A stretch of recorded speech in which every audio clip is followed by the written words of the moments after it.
बंध विकार।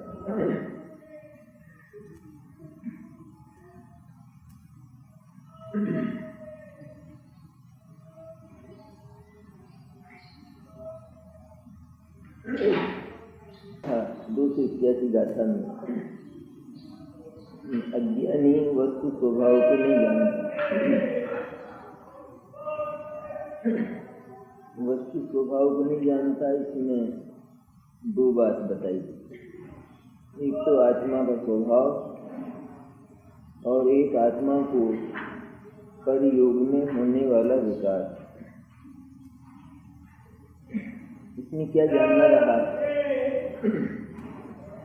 ये दोनों बातें जान लेने पर परियोग में होने वाला विकार ये ममत्व छोड़ने लायक होता है और आत्मा का शुद्ध स्वभाव अर्थात आत्मा वह ममत्व करने लायक होता है। इसका नाम वस्तु स्वभाव का ज्ञान। आत्मा शुद्ध है, राग पराधीन है, इतना मात्र नहीं, यहाँ तक जानना नहीं हुआ। लेकिन आत्मा शुद्ध एकाकी निरंजन तत्व है और राग हमेशा पर योग में अन्य योग में होता है। होता आत्मा में होता है, आत्मा का किया होता है, अन्य के द्वारा नहीं होता। जिसके योग में होता है उसके द्वारा किया नहीं होता। फिर भी क्योंकि वह सदा ही अन्य के योग में होता है, अन्य के होने पर होता है, अन्य के हुए बिना नहीं होता, इसलिए वह मेरे लायक नहीं। क्योंकि मैं स्वतंत्र तत्व हूँ और जब जब मुझे राग करना पड़े तभी तभी मुझे किसी दूसरे की राह देखना पड़े, ये मेरी प्रकृति को ये बात खपती नहीं। स्वतंत्र प्रकृति का आदमी, उसको परतंत्रता खपती नहीं है। उसको परतंत्रता, पहली बात तो ये कि उसको पराधीनता भीतर से पसंद नहीं होती और कभी वह पराधीनता में पड़ भी जाए कदाचित लाचारी से, तो उस पराधीनता रूप वो परिणमित नहीं होता, वहाँ भी वो उसे कटा छटा सा परिणमन करता है, भिन्न परिणमन करता है। यही स्थिति ज्ञानियों की होती है। अज्ञानी वस्तु स्वभाव को नहीं जानता, इसलिए वह होने वाली परिस्थिति रूप परिणमित होता है। उस परिस्थिति में परिणमन करते हुए भी, उसके अनुसार परिणमन करते हुए भी वह उस समय उससे भिन्न नहीं रह पाता, क्योंकि उसका ज्ञान कुंठित है, असमर्थ है।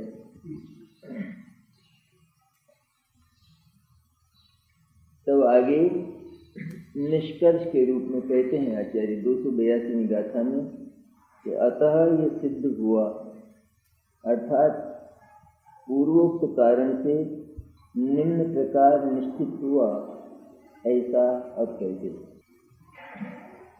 रायम नियदोषम कसायकम एति केवये भावाते हिंदु परिणमंतो रायाई बंध दे केदा। रागद्वेष और कषाय कर्मों के होने पर जो भाव होते हैं उन रूप परिणमता हुआ आत्मा रागादि को बांधता है। रागद्वेष और कषाय कर्मों के होने पर एक दर्शन मोहनी और चारित्र मोहनी कर्म है ना, इनका नाम भी वही है जो आत्मा के भावों का नाम है। आत्मा के भाव का नाम राग है, तो कर्म का नाम क्या है? राग। आत्मा के भाव का नाम द्वेष है, कर्म का नाम क्या है? द्वेष। और आत्मा के भाव का नाम कषाय है, कर्म का नाम क्या है? कषाय।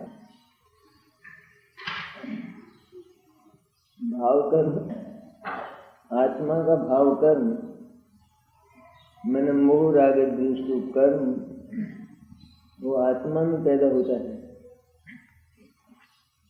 और उसको भाव कर्म कहते हैं।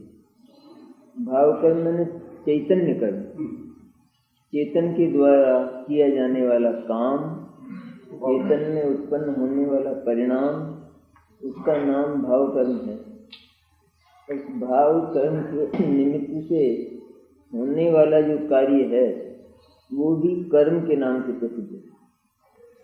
इसलिए उन भावों से जिनका संबंध होता है उनको भी कर्म संज्ञा है। इससे क्या पता चलता है कि ये उस कर्म का कर्म है। ये आत्मा ने जो कर्म किया उस कर्म का ये कर्म है। तो आत्मा जो भाव कर्म करता है मोह राग द्वेष, उसी के निमित्त से उन कर्मों का आकर्षण होता है। वे कर्म आते हैं अर्थात वे कर्माण वर्गणाएं कर्म रूप परिणमित होती हैं, तो उनका नाम भी कर्मण वर्गणा। और उनसे उत्पन्न जो कार्य है उसका नाम कर्म। राग द्वेष और कषाय कर्मों के होने पर जो भाव होते हैं उन रूप परिणमता हुआ आत्मा राग आदि को बांधता है। जो भाव होते हैं ये भाव आत्मा के भाव कर्म। इसमें देखो जरा, इसमें समझ में आएगी बात। राग द्वेष और कषाय कर्मों के होने पर ये तो है द्रव्य कर्म, जड़ कर्म, उनका नाम भी राग द्वेष और कषाय कर्म है। जड़ पुद्गल के बने हुए कर्माण वर्गणा का परिणमन, कर्माण वर्गणा का कार्य, उनके होने पर मन उनका उदय होने पर, जब उनका उदय होता है तो आत्मा में राग द्वेष और कषाय रूप भाव होते हैं। वे भाव वो आत्मा के भाव कर्म, अर्थात आत्मा का ज्ञान उन कषाय कर्मों के होने पर होने वाले राग आदि भाव और अपने को एक रूप जानता हुआ कर्मों को बांधता है। ये काम किसका हुआ? अज्ञान का। उन रूप परिणमता हुआ, तो उन रूप परिणमता हुआ कौन? ज्ञान और श्रद्धा। कौन परिणमन करता? जितनी भी परिस्थिति है इसमें सारा काम ज्ञान को करना है। जब जब ये परिस्थिति हो तो ज्ञान न्यों का न्यों स्वीकार कर ले, ऐसा आवश्यक नहीं। लेकिन अज्ञानी अपने आप को न्यों का न्यों स्वीकार करता है। इसका नाम तद्रूप परिणमन, इसका नाम राग द्वेष कषाय कर्म रूप परिणमन, और उनसे अपने आप को भिन्न अनुभव करता है। इसका नाम तद्रूप परिणमन का अभाव। और होते वे भाव आत्मा को ही है, उस समय आत्मा में ही वे भाव होते, और आत्मा में ही अवकाश है कि वह उनसे अपने आप को भिन्न अनुभव करे और भिन्न जाने। इतनी सुविधा है।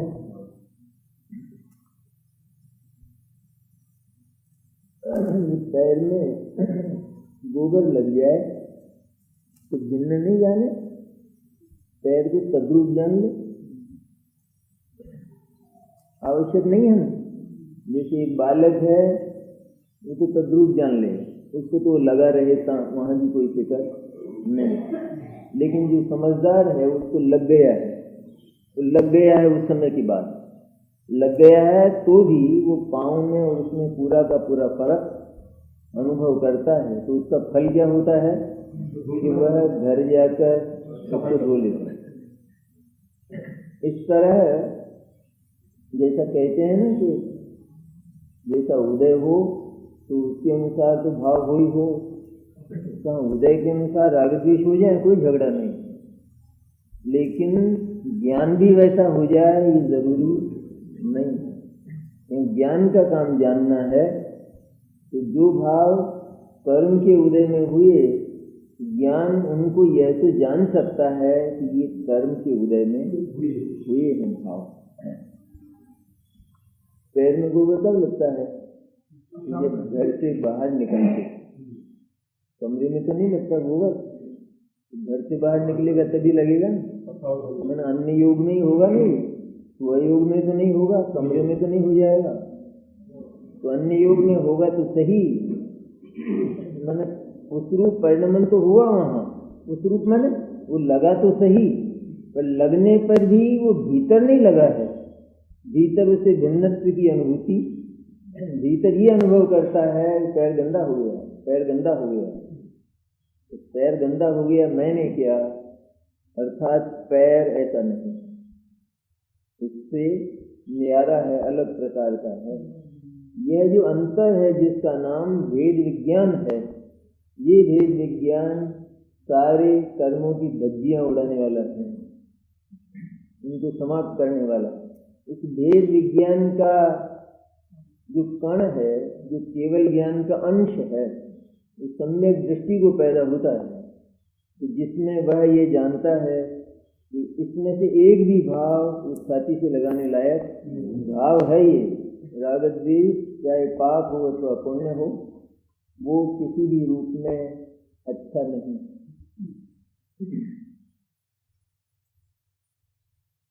तो राग द्वेष और कषाय कर्मों के होने पर जो भाव होते हैं, उन रूप परिणमता हुआ आत्मा राग आदि को बांधता है। जो भाव करते हैं लोक में भी, किसी कार्य के प्रति जो भाव होते हैं और उन भावों के निमित्त से वह काम होता है, तो उस काम का नाम भी वही होता है, जो करने वाले का नाम होता है। होता है नहीं होता?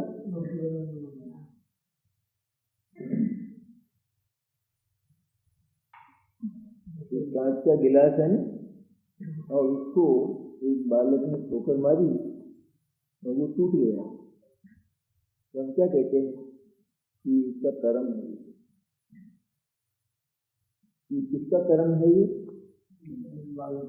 बालक का कर्म नहीं कहलाता कि इसका कर्म है। कर्म तो वो कांच का है जैसे देखा जाए, है ना, लेकिन वो किसका कर्म कहलाता है? उसका बालक का, क्योंकि वह उसके योग में हुआ है, वह उसी परिस्थिति में होता है, अन्य कोई परिस्थिति नहीं। ये जो जड़ कर्म है, ये कर्म रूप कैसे परिणमित होते हैं? इनसे कर्म कब बनते हैं? कि जब जब आत्मा राग द्वेष मोह करता है तब तक। और कोई परिस्थिति लोक में नहीं। ऐसी बात है। एक बड़ा विचित्र योग है ये कि इधर आत्मा राग द्वेष मोह करता है और उधर सिर्फ कर्माण वर्गना। उस लोक में 23 प्रकार की वर्गनाएं हैं। उन 23 प्रकार की वर्गनाओं में से सिर्फ कर्माण वर्गनाएं स्पंदित होती हैं, हिलती हैं, उनमें चहल पहल होती है। इधर आत्मा ने भाव किया, इधर उनमें चहल पहल होती है, उनमें स्पंदन होता है। शेष 22 प्रकार की वर्गनाओं में होने का नियम नहीं, उनमें भी हो वो अलग बात, पर ये तो नियम है। इधर आत्मा ने परिणाम किया, उधर वो होता है। किसी पर जादू कर दिया गया हो तो इधर वो जो ये जो चाहता है उधर उसमें वैसा ही होता नहीं होता। किसी को वश में कर लिया जाए ना मैथमेटिज्म से, ये जो चाहता है वो तो उसका कर्म कैसा होता है, तो ठीक वैसा होता है। ऐसी स्थिति है। आत्मा राग द्वेष मोह करे और उस समय उसके राग द्वेष मोह में खाने का भाव हो, भोजन हो, भोजन आ जाए जरूरी नहीं, लेकिन मिथ्या दर्शन और चारित्र मोह रूप जो कर्म है वो आएगा, वो जरूर आएगा। जो चाहता है वो आ जाए ये आवश्यक नहीं, वो तो कभी कभी होता है, हमेशा नहीं होता। लेकिन कर्म में वो जो कर्माण वर्गना है उसमें चहल पहल होकर वो तुरंत आत्मा के निकट आते हैं मैंने यही है, उन्हीं में चहल पहल होकर वो कर्म रूप बन जाते हैं। ऐसा विचित्र निमित्त नैमित्तिक संबंध है। कोई भी भाव करे आत्मा, ये पहाड़ है ना, पहाड़, ये पहाड़ मेरी नजर से गिर जाए तो गिरेगा नहीं, लेकिन चारित्र में वो कर्म आएगा, वो जरूर आएगा, वो तो नहीं गिरेगा, तब वो आएगा।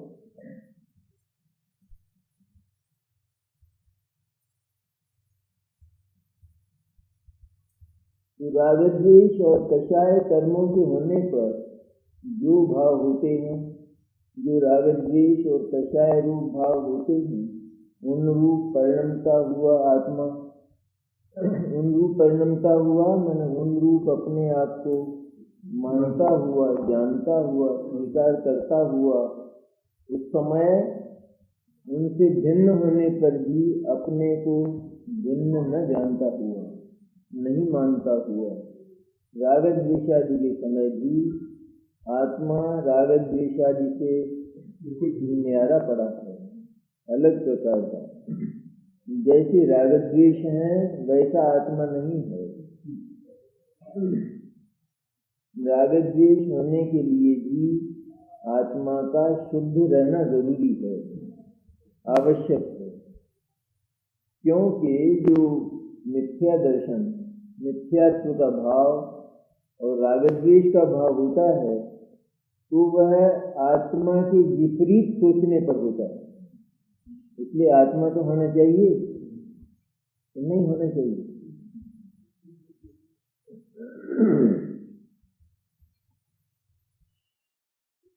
फोटो खिंचवाना हो, फोटो तो मुंह तो होना चाहिए, नहीं होना चाहिए। मुंह होगा तो वो फोटो बिगड़ भी जाए और अच्छा भी आ जाएगा, मुंह तो होना चाहिए कि नहीं? मुंह तो सही होना चाहिए ना, सही मुंह। तो फोटो बिगड़ा तो कैसे कहा ये बिगड़ा? ये बिगड़ गया, ये बोले कहाँ से, कैसे कहा? तो फोटो बिगड़ने के लिए अच्छा मुंह चाहिए कि नहीं? नहीं चाहिए। बिगड़ने के लिए मुंह अच्छा नहीं हो ही नहीं, मुंह नहीं हो, फोटो बिगड़ेगा। इस तरह मिथ्या दर्शन के लिए आत्मा पवित्र चाहिए। आत्मा पवित्र हो तब उस आत्मा को पवित्र जो न देखे, न माने, उसका नाम मिथ्या दर्शन है। नहीं चाहिए आत्मा पवित्र। हम तो कहते हैं कहाँ है आत्मा वर्तमान में पवित्र। आत्मा अगर वर्तमान में पवित्र नहीं है तो फिर मिथ्या दर्शन ही नहीं है। तो मिथ्या दर्शन में तो झूठा माना जाता है आत्मा को। मिथ्या दर्शन आत्मा को झूठा मानता है, तो असली आत्मा होना चाहिए कि नहीं? असली आत्मा हो फिर उसको झूठा माने, उसका नाम मिथ्या दर्शन है। स्वयं तो हो ना अपना झूठा नाम बताने के लिए, तो खुद ही नहीं हो। किसी को अपना नाम झूठा बताना हो तो वो खुद तो होना चाहिए पूरा का पूरा, तब वो झूठा बता सकता है। तो वो स्वयं ही नहीं है, उसका अस्तित्व नहीं है, तो कहाँ से बताएगा? नहीं चाहिए आत्मा पवित्र, हुक्म जान तो पवित्र सिद्ध हुआ नहीं, आत्मा नहीं हुआ पवित्र।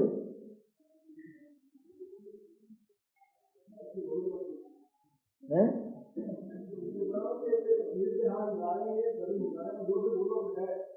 जितना समझ में आया उतना ही बोले,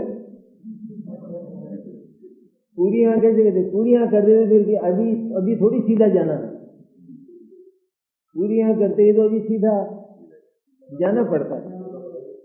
और हमारा अभी काम बहुत है, बाकी पेंडिंग है ना बहुत। हाँ,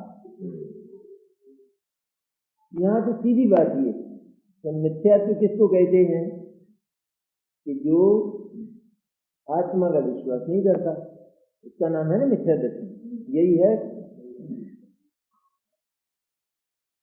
में आया कि नहीं, परद्रव्य से भिन्न आप में रुचि सम्यक भला है, ये सम्यक दर्शन।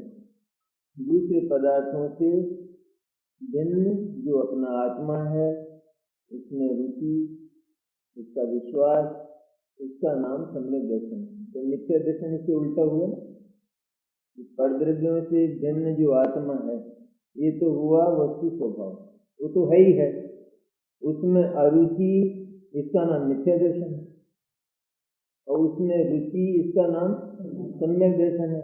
तो वो तो जो का त्यों होना चाहिए।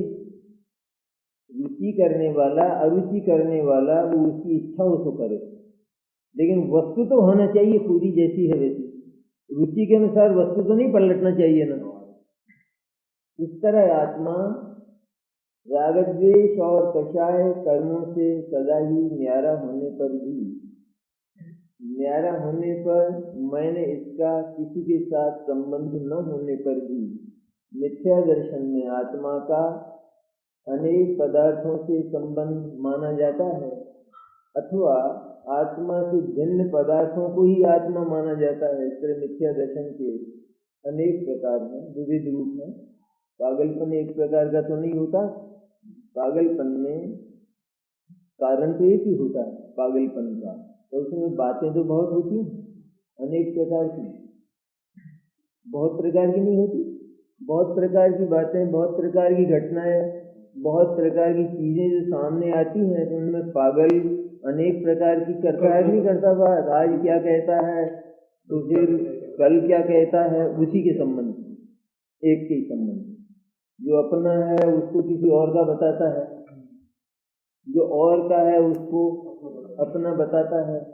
तो है तो पागलपन एक ही प्रकार का, मैंने उसने कुछ खाया है, पिया है उसने कुछ, कारण तो वो है, और उसमें रूप होते हैं उसके अनेक। इसी तरह यहाँ स्थिति है आत्मा की, कि आत्मा ने जो अज्ञान का विष पिया है, तो उसके कारण होने वाला जो पागलपन है, उसमें कभी तो शरीर को आत्मा कहता है, तो कभी परिवार को आत्मा कहता है, कभी धन को कहता है, कभी पाप को आत्मा कहता है, कभी पुण्य को आत्मा कहता है, और बहुत आगे तक चलता है, यहाँ तक कि मैं शुद्ध हूँ इस विचार को आत्मा कहता है। ये भी मिथ्या दर्शन है। ये जो विकल्प, ये जो विचार कि आत्मा तो शुद्ध है, लेकिन इस विचार में जो मोहित है, वो भी मिथ्या दर्शन का, पागलपन का रूप है। यहाँ तक वहां तक जाती है बात।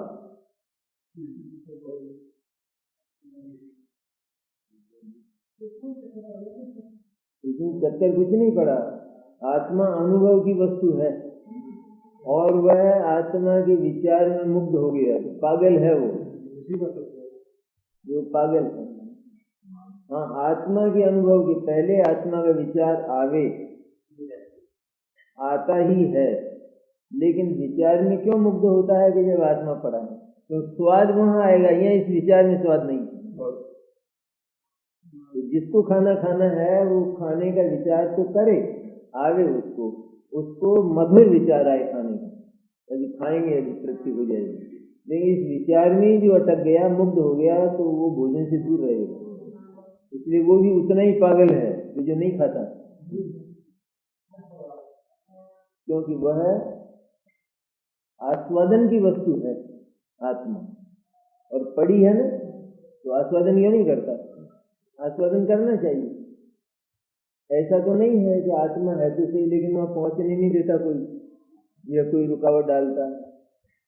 ये मार्ग ऐसा है कि जिसमें बीच में कोई आता ही नहीं, ये ऐसा मार्ग है। दुनिया के मार्ग ऐसे हैं कि जिनमें बीच में और भी पड़े, वहाँ कोई भी काम हो तो कोई भी बाधा बीच में आ जाएगी। यहाँ जो आत्मा की ओर जा रहा है उसके मार्ग में आने की ताकत किसी की नहीं है, क्योंकि यह ऐसी तूफानी वृत्ति होती है, अनुभव की वृत्ति तूफानी होती है। उसमें बीच में विचार आदि के पड़ाव पड़ते हैं, आते हैं पड़ाव, लेकिन उन पड़ावों में वो पड़ाव नहीं डाल लेता। पड़ाव तो आता है, लगा लेता है, वहाँ पर थोड़ी देर ठहर भी जाए, लेकिन वहाँ रुकता नहीं। एवरेस्ट पर चढ़ने वाले रुक जाएंगे या रुक जाते हैं थोड़ी देर कि देखो इस समय मौसम अच्छा नहीं है, बर्फ गिरने वाला है, तो ऊपर मत चढ़ो, लेकिन चढ़ना ऊपर है ना। इन्होंने जितना विश्राम का काल बिताया है उसमें तड़पन है, उसमें इनको विश्राम नहीं है। विश्राम करते हुए दिखते हैं, लेकिन है अविश्राम, बिल्कुल रेस्टलेस हैं, विश्राम नहीं है कि पहुंचना है जल्दी, इसलिए वहाँ विश्राम करते हुए लगते हैं बाहर से, और भीतर से व्याकुल है। इस तरह विचार में आत्मा व्याकुल है, जिसको अनुभव करना है वो, जिसको अनुभव नहीं करना है वो विचार में उसने पड़ाव डाला, और क्योंकि उसने विचार में पड़ाव डाल दिया तो उसे आत्मा तक जाना ही नहीं है। तो आत्मा ऐसी मुफ्त की चीज थोड़ी जो आ जाएगी, वो नहीं मिलता है। मिथ्या दर्शन के रूप अनेक होते हैं, ये जो भाव होते हैं, यहाँ तो एक मार्मिक चीज ही बताई है, कर्म का उदय हो और कर्म के उदय के अनुसार राग द्वेष भाव भी हो, यहाँ तक हम मंजूर करते हैं, कोई दिक्कत नहीं, ऐसा होता है। लेकिन तेरे पास ज्ञान है, और उस ज्ञान में ये ताकत है कि वह इन कषाय कर्मों को, कषाय भावों को और आत्मा को अलग जान सकता है। अलग जान लेगा तो अलग जाकर आत्मा का अनुभव कर लेगा चुपचाप। ऐसा चतुर और चालाक है ज्ञान। चालाक कह दिया जाए ना एक बार तो भी दिक्कत नहीं है। चालाकी मैंने चतुराई, मैंने सबके बीच में होता हुआ, क्योंकि वो आत्मा है तो सही, लेकिन वो भी कई आवरणों के बीच में है। अज्ञानी उन आवरणों को देखकर ऊपर ही ऊपर रह जाता है कि वो आत्मा तो काफी दूर है और इनके भीतर घुला हुआ है, मिला हुआ है, उसका कुछ पता चल नहीं सकता। और जो ज्ञानी है वो जानता है कि वो इन आवरणों के बीच में तो है, लेकिन वो इनके साथ मिल नहीं गया है, वो इनके बीच में होकर भी बिल्कुल न्यारा है, जैसे उस स्वर्ण पाषाण में स्वर्ण रहता है। तो जो चतुर है, जिसको न्यारिया कहते हैं, न्यारिया मैंने न्यारा करने वाला, पहले तो न्यारा जानने वाला और फिर न्यारा करने वाला, तो वो उसमें जानता है ना कि स्वर्ण इसमें मिला हुआ होने पर भी मिल नहीं गया है। ये दो परिस्थितियां नहीं। अगर स्वर्ण को उसमें मिला हुआ न माने तो वो यदवा तदवा जो खानों की मिट्टी है उसको खोदता फिरेगा, लेकिन वो जानता है स्वर्ण इस मिट्टी में रहता है, इस विशेष प्रकार की मिट्टी में, स्वर्ण पाषाण में ना विशेष प्रकार की मिट्टी में स्वर्ण मिला रहता है, मिला रहता है। साथ ही वो जानता है कि मिला नहीं रहता है, अर्थात इसके साथ मिलकर नहीं रहता है, मैंने वो मिट्टी के साथ मिट्टी नहीं होता इतना जानता है। और उसका लक्षण है, जो स्वर्ण के कण हैं वो चमकते हैं और मिट्टी के कण चमकते नहीं हैं, वो उस चमक के लक्षण से वो उनको न्यारा कर लेता है। इसी तरह आत्मा द्रव्य कर्म, भाव कर्म, नो कर्म के जो आवरण है मिट्टीमय, कि जिनमें ज्ञान की चमक नहीं है, उनमें आत्मा पड़ा है, लेकिन ज्ञान की चमक से आत्मा को वो पा लेता है। आत्मा ज्ञान से चमकता है मैंने ज्ञान का लक्षण का अभाव आत्मा में कभी नहीं होता। इसलिए वो यदि चतुर आदमी जाता नहीं काम करने, वो गया था ना पाकिस्तान के रडार पर, यहीं चला गया होगा जैसे अपन घर जाते हैं जैसे, कैसे गया हो हैं? पहले तो पॉइंट किया नहीं, वहाँ है, सबके बीच में से बचकर वो वहाँ गया और उस पर वो गिरा। तो इसी तरह ज्ञान इन तीन आवरणों में जो पढ़ते हैं, द्रव्य कर्म, भाव कर्म, नो कर्म की, इनके बीच में आत्मा पड़ा है। तो ज्ञान चतुराई से जाता हुआ केवल उस आत्मा को पकड़ लेता है, अर्थात उसका अनुभव कर लेता है। कब कर लेता है? जब ये जानता है कि इन आवरणों में आत्मा सुरक्षित है और उसका रूप और उसका स्वरूप बदला नहीं है, तो वो ये काम करेगा। और वो ये जान ले कि वो तो धूलदानी हो गया, तो वो मेहनत क्यों करेगा? व्यर्थ। तो इसको कहते हैं उन रूप परिणमन। राग द्वेष मोह भाव रूप आत्मा को मानकर, आत्मा को गंदा, कसाई, रागी द्वेषी, मिथ्या दृष्टि, अज्ञानी, शरीर वाला, कर्मों वाला ऐसा मानकर आत्मा से दूर रहे, वो अज्ञानी है। और इनके बीच में आत्मा सुरक्षित ज्यों का त्यों है, ऐसा जो जानता है उसको ज्ञानी कहते हैं, उसको आत्मा मिलता है। तो जो अज्ञानी ऐसा जान लेता है तो वह उन कषाय रूप ही परिणमन करता है, अर्थात अपने आप को कषाई ही मानता है। कषाय के होते हुए कषाय से न्यारा मैं हूँ इस समय, ये वो नहीं जानता, इसलिए वो अपराधी है। अर्थात वो पवित्र सिद्धों जैसे आत्म तत्व को, वह आत्म तत्व की जो सदा अव्ययवाद आनंद का भोग करने वाला है, उसको वो दुखी जानता है, दुखी रहने देना चाहता है, ये अपराध करता है। और इस अपराध के कारण वो रागादि को बांधता है। रागादि को बांधता है ना, रागादि कर्म, जड़ कर्म, मिथ्या और क्रोधमान माया लोभ, क्रोधमान माया लोभ कर्म भी है, कर्म जड़ कर्म, ज्ञान वर्णादि है ना, उसका नाम भी रागादि है। तो वह उनको बांधता है।